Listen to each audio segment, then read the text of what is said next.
हम अमूमन ज़िंदगी में अपने बड़ों की कदर नहीं करते। ये एक बहुत बड़ा बड़े सग़ीर का एक अलमिया है। यहाँ के कदर लोग नेमत बाद ज़वाल नेमत। 2 दिन पहले उनको ख्वाब में देखा और मैंने ख्वाब में ये देखा कि इसी मतलब उनकी वफ़ात से 2 दिन पहले की कोई दरमियानी शब में वो इदारे आए हैं।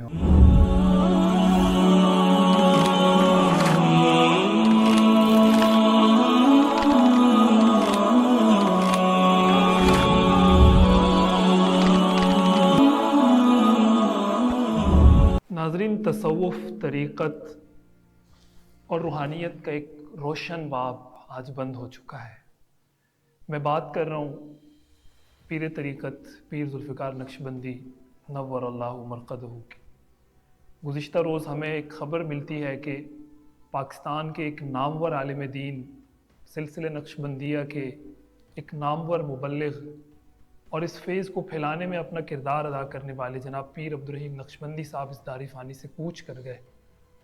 मगर अगले ही रोज़ हमें एक और ख़बर मिलती है और वो इंतहाई अंदोखनाक, पाकिस्तान ही नहीं बल्कि पूरी दुनिया में तसव्वुफ़ और तरीक़त के हवाले से जिस शख्सियत को जाना और पहचाना जाता था वो पीर ज़ुल्फ़िकार नक्शबंदी नव्वरल्लाहु मरक़दहू की शख्सियत थी।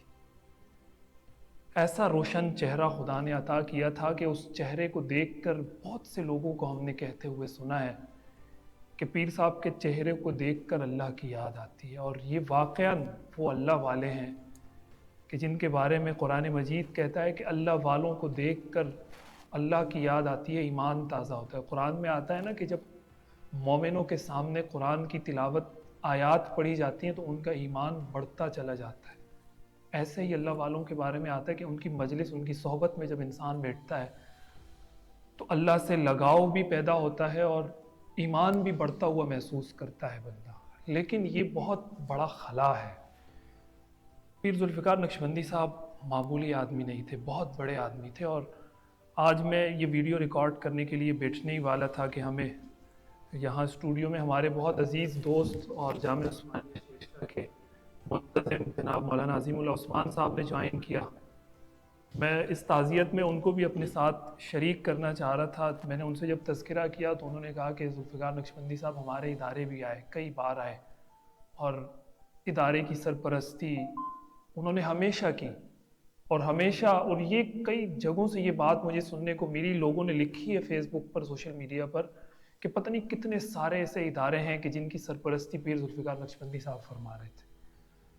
एक खला है, पता नहीं कैसे पुर होगा। हम तो ताज़ियत के लिए बैठे हैं। अब सब वो मजहबी तबका, वो उलमा जो किसी दर्जे में उनसे मुंसलिक थे तो वो ताज़ियत के मुस्तहिक है। मैं मौलाना अज़ीमुल्लाह उस्मान साहब से भी पूछूंगा, आपके इदारे भी वो आए, ने बताया कि वो कई बार हमारे इदारे आए, कैसा पाया उनको, कैसी शख्सियत, क्या कहेंगे आज उनकी रहलत के बारे में बिलखुसूस?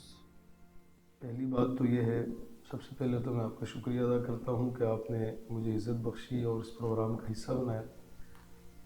मेरे ख़्याल में मेरे पास अल्फाज नहीं है हज़रत की मंजिलत को, क़दर को, अज़मत को बयान करने के लिए। एक हम जिहत आलमगीर शख्सियत थे और एक गोहर नायाब थे। बस मतलब हम जहाँ अल्फाज ख़त्म होते हैं वहाँ मैं समझता हूँ कि हज़रत का किरदार, उनकी अज़मत शुरू होती है। और हज़रत का हमसे एक ऐसा ताल्लुक़ था, बिलख़ुसूस हज़रत वालिद साहब दामत बरकातुहुम से बहुत ज़्यादा मोहब्बत, अक़ीदत और एहतराम का रिश्ता था। जब भी हमारे इदारे आना होता, पहली बार जब आए थे तो मुझे यूँ नहीं लगा कि वो पहली बार था। मुझे लगा कि हम शायद बरसों से एक दूसरे को जानते हैं। और उनकी उस मोहब्बत को, उनकी उस अक़ीदत को, वो जो जिस अपनाइयत का उन्होंने इज़हार किया, तो चंद लम्हे के लिए तो हम भूल गए थे कि हम पहली बार मिले। बहरहाल अब ये वक्त भी आना था कि हम बैठ कर के हज़रत की गैर मौजूदगी में हज़रत की रहलत पे बात करेंगे। तो न तो इसके लिए हम तैयार थे, न हम ज़हनी तौर पे, क्या कि मैंने जैसे आपसे कहा, हम अल्फाज नहीं रखते हैं बात करने के लिए।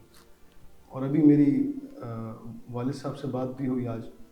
उनको जब पता चला वो सफ़र में थे तो उनकी कैफ़ियत ऐसी थी कि मैं शायद बयान न कर सकूं। वो हैरान थे। मुझे कहा कि बेटा, मैंने अभी 2 दिन पहले उनको ख्वाब में देखा और मैंने ख्वाब में ये देखा कि इसी मतलब उनकी वफ़ात से 2 दिन पहले की कोई दरमियानी शब में वो इदारे आए हैं और मैं, मेरे ताया है मौलाना ज़ारुल हक़ साहब का, उनके साथ ان کے انتظار میں کھڑے ہیں. اور اسی طرح مطلب کہا کہ میں اس طرح کیفیت میں تھا، اور جب آج میں نے یہ خبر سنی تو وہ خواب میری نظروں میں گھومتا گھومتا، اور مجھے سمجھ نہیں آئی کہ میں کس انداز سے ان کے اہل خانہ سے، ان کے متعلقین سے تعزیت کروں. بہرحال حضرت ایک ایسی شخصیت تھے، میرے خیال میں حضرت کی وفات کے بعد ان کا خلا پر ہونا، یہ جملہ ویسے رسمی طور پہ تو کہا جاتا ہے، لیکن میں سمجھتا ہوں کہ اگر یہ جملہ جس شخص کے لیے بنا ہے تو حضرت پیر صاحب رحمہ اللہ ایسی جچتا ہے. شخصیت تھے کہ ان کا خلا پر نہیں ہو سکتا. ان کا وہ انداز، ان کا لہجہ، ان کی گفتگو، پھر ان کا طرز عمل جو خالصتاً محبت پہ مبنی تھا. تو بس ہم بلکہ خود تعزیت کے مستحق ہیں، اس لیے کہ یہ ہمارا سایہ اٹھا، ہمارے سر سے سائبان اٹھا، ہم یتیم ہوئے، علم یتیم ہوا، اہل علم وہ یتیم ہوئے، اور مدارس اور خانقاہیں ویران ہوئی ہیں.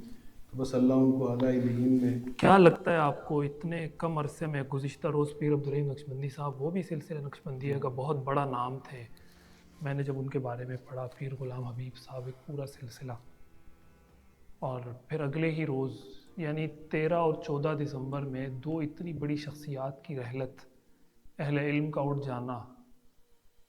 کیا لگتا ہے آپ کو یہ بہت بڑا خلا نہیں پیدا ہو رہا ہمارے ملک کے اندر اس طرح؟ پھر پیر ذوالفقار صاحب کے بارے میں تو کہا جا رہا ہے، جیسے آپ نے کہا کہ یہ جملہ شاید بنا ہی ان کے لیے، تو دنیا بھر سے پیغامات آ رہے ہیں. میں ویڈیو دیکھ رہا تھا، دارالعلوم دیوبند میں کوئی پروگرام چل رہا ہے، تو سیمینار ہے کوئی، وہاں ان کو جب خبر ملتی ہے تو وہاں زار و قطار لوگ رونے لگ گئے.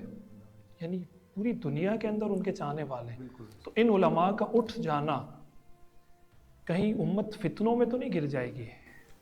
بس جی، جب رحمت کے سائے اٹھ جاتے ہیں نا تو پھر فتنے گھیر لیتے ہیں.